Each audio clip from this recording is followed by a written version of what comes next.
Hey everybody, welcome back. It's me. And today we're going to do a great story for you guys now. However, I was going to get you guys a great, awesome backdrop. I was just going to, go outside and get you a nice scene for it. However, unfortunately, since I live in Florida, it can be beautiful and sunny one minute, and then when you walk outside, 5 minutes later, you get nothing but things. You can even see where the storm started. Perfect, yeah? Hey, get back in there. Dog's trying to move, right? Come on.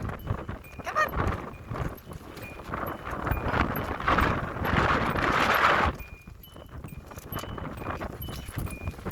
Alright, so, we're not going to do that. Okay. We're not going to do that because you guys probably can't hear me with all the wind and everything.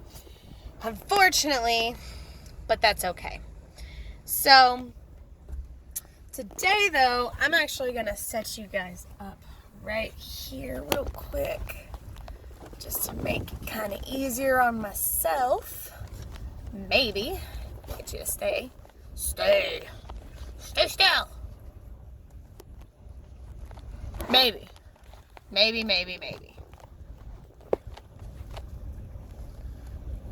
I think I got you. Yay! Awesome. Okay. So, today's story, obviously, as you can see, I am by the water. Today we're going to talk about the Little Mermaid. Now, the Little Mermaid is not a Grimm Brothers story, which that's okay. But it's still a Disney fairy tale. So it's okay. And honestly, it was one of my favorites. I actually have the Little Mermaid tattooed on my leg. It's great. So, The Little Mermaid is actually a Hans Christian Andersen story, and that was actually done in 1837. Now, honestly, it's really kind of sort of similar to the Disney. Disney kind of took a lot from the story, but of course, it's a lot more in-depth and a little bit more gory. So, it basically starts off the same. That was some beautiful lightning I just saw. Amazing. Anyways, so yeah, it starts off the same, you have this young daughter. She loves the service, and she lives underwater with her father, the Sea King. Now, she also has, obviously, a bunch of daughters, and the Sea King is widowed, and she also lives with their grandmother as well. She helps out. Now, it's not really like the Disney, because in the Disney, the Sea King, he did not want the girls to go up into the surface, like at all. They were not at all in any way allowed to go to the surface. So basically, in this one, in the original, what happened was when they were turned 15, they were actually allowed to go to the surface. So they were allowed to go to the surface. So, year after year, as it goes, obviously Ariel was the youngest one. As it goes, the sisters start getting older. They're able to go to the surface more and more. And they end up making, each one has their own garden. And in their garden, they put things that they get from the surface. Ariel's garden had one little thing. One thing, it had a statue of a man. Hey, Disney. So yeah, they had a statue of a man, and that was basically the only thing that she had on her, in her garden. Everybody else had a bunch of different things that they would get on their trips, and everything like that. And then eventually, Ariel got to the point where she could go to the surface. Sorry, brain fart for a minute. So she got to the point where she could go to the surface. She turned 15. She was ecstatic. She went to the surface. It was the greatest thing ever. And when she went to the surface, she actually saw a ship with a prince that was celebrating his birthday. So she watched this ship and the party all night long, and then eventually, just like the movie, a storm came and it wrecked the ship. Ariel saved him. Which in the original, it doesn't say that her name is Ariel. She's just a Little Mermaid. Okay? So, anyways, so the ship goes under, and she saves the prince, okay? And when she saves the prince, she actually saves the prince, but she doesn't want anybody to see her because obviously she's a mermaid. So when people start coming, she has to leave and go back into the water. And some ladies come, and they actually help him out and everything like that. It says that they were like nuns, basically. They worked in the church. Okay. So, after that, he basically never knew who saved him, who really saved him from the water, obviously. So, after that, she grew so fond of him. She fell in love with the prince, obviously. So, she went over it over and over again, ended up asking her grandma one day if humans were immortal. Grandmother said no, they're not immortal. They have eternal souls, and their eternal souls, once they pass away, live in heaven. Now, mermaids in this story, apparently, once they die, they don't actually die. They don't have souls, apparently. So they actually just cease to exist, and they dissolve, and they turn into sea foam. They just live their lives as sea foam. Well, die as sea foam. So she didn't like this. She was like, I don't really like that. She's like, I want a soul. I want to live eternally with my prince. Okay. So basically, mermaids live like 300 years. So like her life and his life would be like nothing to each other. You know what I mean? So, hold on 1 second. I need to make a little adjustment. Oh no, you fell. That's not good. I'm still here, I promise. Come back. Okay. So, let me get you back up here. I knew it wasn't stable. I'm just trying to keep you guys up so you can see me and everything. Okay. Alright, sorry about that. I had to roll my window up. It started raining. And it was raining inside. And I really don't want my car all wet. So, I had to roll it up. Sorry. Anyways, so after she found out everything from her grandmother, what she ended up doing is, since she didn't like the answer, she went to the sea witch. Just like the movie, okay? So she went to the sea witch and told the sea witch that she wanted to be a human. She wanted to have legs.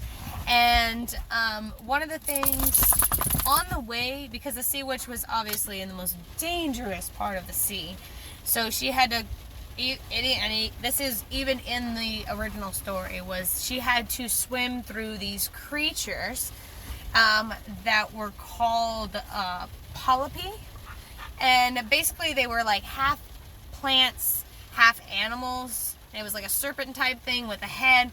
Basically kind of like the same thing that you saw in the original, or not the original, in the Ariel Little Mermaid Disney version. Something kind of like that. That was basically what she had to swim through to be able to get in there. So she swam through there, she got there, and she told the sea witch what she wanted. And the sea witch told her, she was like, I can help you out. That's not an issue. I can help you out. But I need something from you, obviously. Alright, so she's like, listen, I can give you this potion, and this potion will give you legs. It'll give you human legs. However, you will not have a voice. Okay. And she's like, well, how can I do anything with a voice? Basically just like the Disney. And just like the Disney version, the sea witch tells her that you have a body and you can use your body to get the men's attention. So, body language. Oh man, that Disney Little Mermaid really was my favorite one. Ursula, yeah. Anyways, so the Little Mermaid, she agrees to all of this. And when she does that, she gives her the potion and she tells her, she was like, this potion is going to make you feel like you're being stabbed. And every time you walk, you're going to feel like you're walking on knives. She doesn't care. She's like, I love him. I don't care. I want to be with him forever. So she takes the potion. She goes home, sees her garden for the last time, and then the next morning, because she has to take it at sunset the next morning on the surface, she goes out to the surface, she takes the potion, and the next thing you know, the potion works. Oh, I almost forgot. Before this happened, when she was at the sea witch's house, or lair type deal, when she was there, the potion, she didn't just give her a potion. Like, she literally had to cut out Ariel's tongue. So she cut out Ariel's tongue, and when she did that, it also made her dumb. So she was basically, she couldn't speak, and she was also a little bit dumber than what she originally was. So it was a lot of, it was kind of messed up, to be honest with you. Like, you took her voice and you made her stupid? Come on. Give the girl a break. Anyways, so, basically what happened, when she went to the shore, she took the potion, and once she took the potion, she ended up passing out. And when she passed out, she woke up by the prince. The prince found her, woke her up, and saved her. Now, her and the prince did get very, very close. They became like almost kind of like best friends type deal. She loved him a lot. Very, very, very, very much. And then, like, the second or third night she was there, her sisters actually ended up coming and visiting her and seeing her because they missed her so much. They were grieving her. They missed her. So they came and saw her, and they visited every night, the same exact spot, same exact place. And then, eventually, it got to the point where the prince needed to marry. Now, the problem is the prince is in love with the girl that saved him. He thinks that it is somebody else. He thinks that it's another woman, like it was like a maid or some, or not a maid, a nun or something like that, a monastery. I don't remember exactly what it was, but the lady, she worked in a church, and he fell in love with her because she resembled Ariel a little bit. It's very kind of weird. I don't like it. I don't like the fact that he fell in love with the person that he thought saved his life. But then eventually he ends up finding out that it was Ariel. However, he fell in love with the other girl. So he never actually gets with the Little Mermaid. I keep saying Ariel, but her name is not Ariel in the movie. It's or in the original story. It's just the Little Mermaid. And So basically, she's stuck, okay? So the prince is in love with somebody else. He's going to marry this woman because he says he loves her so much. So he's going to marry her. And basically what he does is he tells the Little Mermaid that he's like, I want you to stay here with me. You're the one that saved me, I get that, but I want you to stay here. You're going to be devoted to me, and you're going to love me forever, okay? She wasn't really happy with that. So eventually they end up planning a wedding on a ship, on like a wedding boat, wedding ship type deal, just like the movie. And when that happened, Ariel was there. She really didn't want to go, but she did anyways. And that night, the night of the wedding, her sister showed up again. And this time when her sister showed up, they had actually ended up making a bargain with the sea witch. They made a bargain with her, and they told her, listen, we'll cut off all of our hair if you give us something to help the Little Mermaid.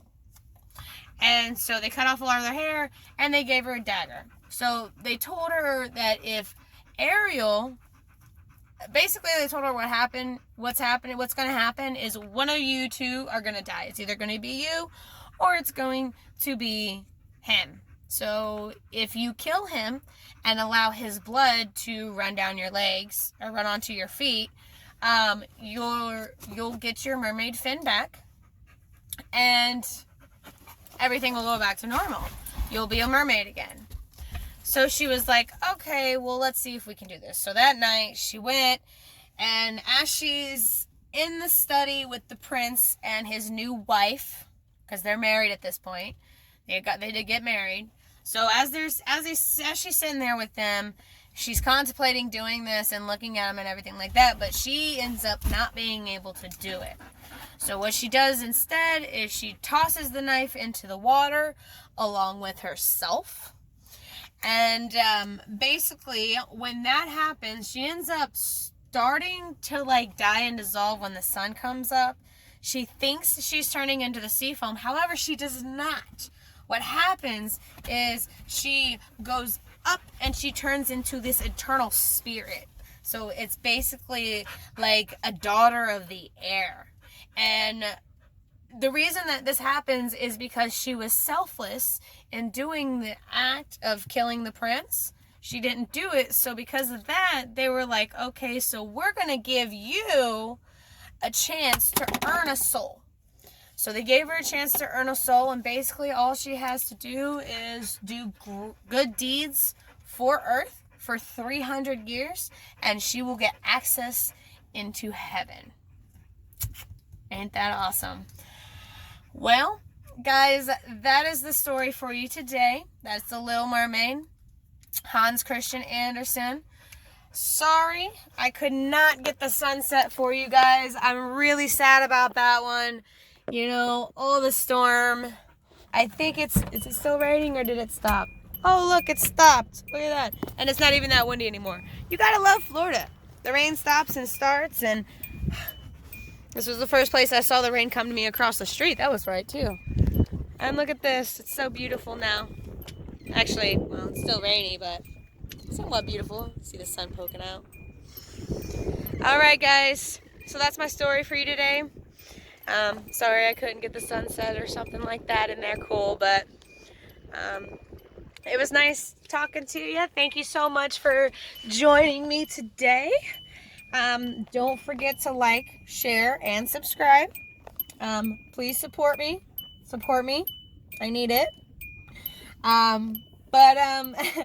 No, really, just like, share, subscribe if you like it. If you don't, it's okay. And don't forget to hit that notification bell. You know, if you hit it, it turns blue. And you get notified every single time that I post a new video. So, I will see you guys again soon. Stay wonderful, stay beautiful, and I love you all. Say goodbye, Chevy. Hey, where'd you go? Say goodbye. Bye. You don't care.